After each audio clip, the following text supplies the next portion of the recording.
Well, if you're like me and you enjoy the music of Paul McCartney, the Beatles, and Wings, you're going to love the Paul McCartney Project. We had an opportunity to sit down with Tony Burlingame of the McCartney Project and learn more.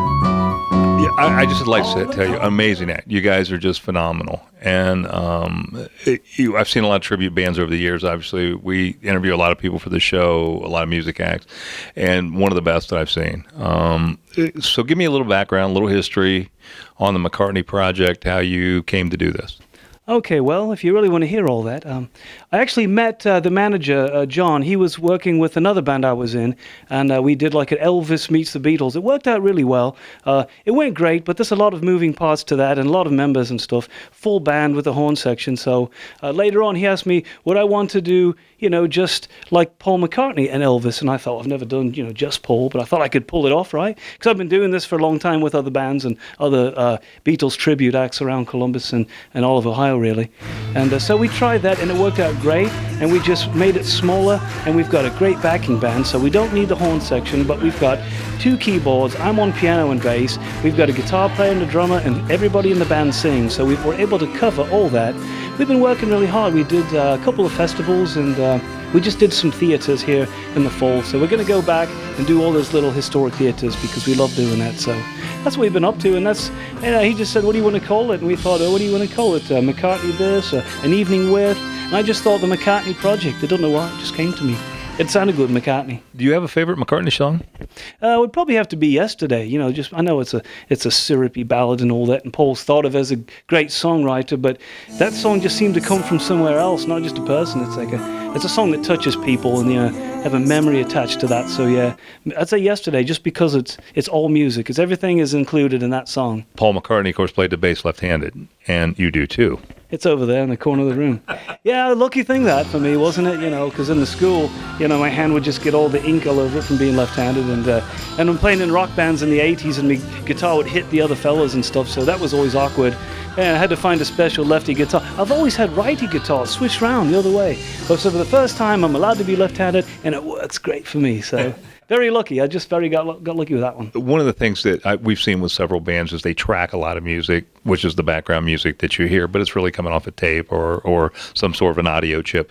That's not what you guys do, right? No, that would be the easy way to do it. But really, you're shortchanging your audience. We've worked hard to get the parts correctly, and we find that there's more energy if you really are playing it. And the original artists, the technology didn't exist then, so we're trying to do it like they did, really play the parts, really work it out, and with 5 people, we can do it. It's surprising what we can do. It's our keyboard and guitarist, Rob, that is kind of the wizard behind all that. He's able to map it out and assign different parts to different members, and it really sounds huge. Wait till you hear the next show we do. There's even more stuff coming up. Not only are you doing Paul McCartney, but you're also doing Beatles songs, some of the Beatles songs.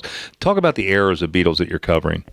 Well, we tried to do the songs that Paul, was featured the most in the Beatles, are the ones he wrote, he associate with him. So as far as the early stuff, we'll do Michelle, and it's great. We do like a little acoustic set where we get all intimate with the crowd, and we'll do Michelle and a couple other acoustic numbers.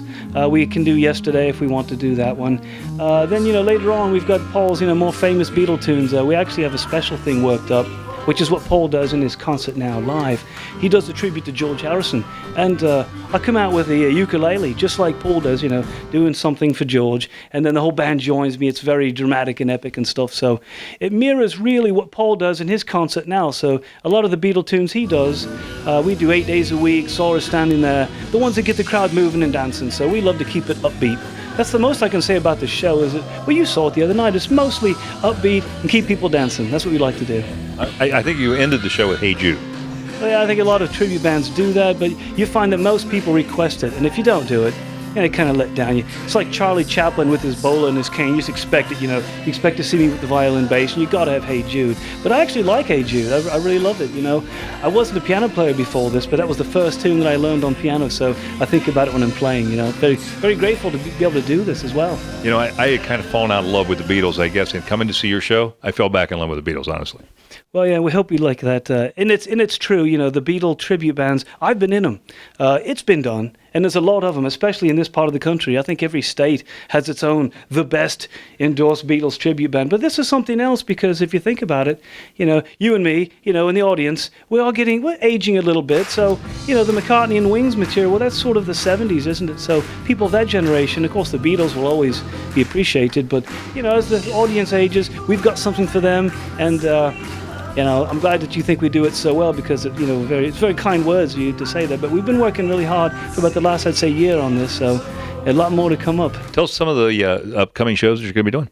Well, there's a whole lot on our website that's coming up. Changes every day. We just come off a trade show where we've got lots of shows coming up, the fairs and festivals. I think so far, though, we just got in January, we're doing the Ritz Theater up in Tiffin, I think it is, Northern Ohio.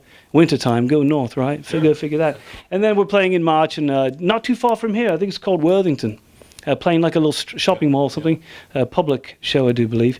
But everything else in the summertime, come see me at the festivals and fairs. I'll be out there. Okay. Give us a McCartneyproject.com. Go check it out.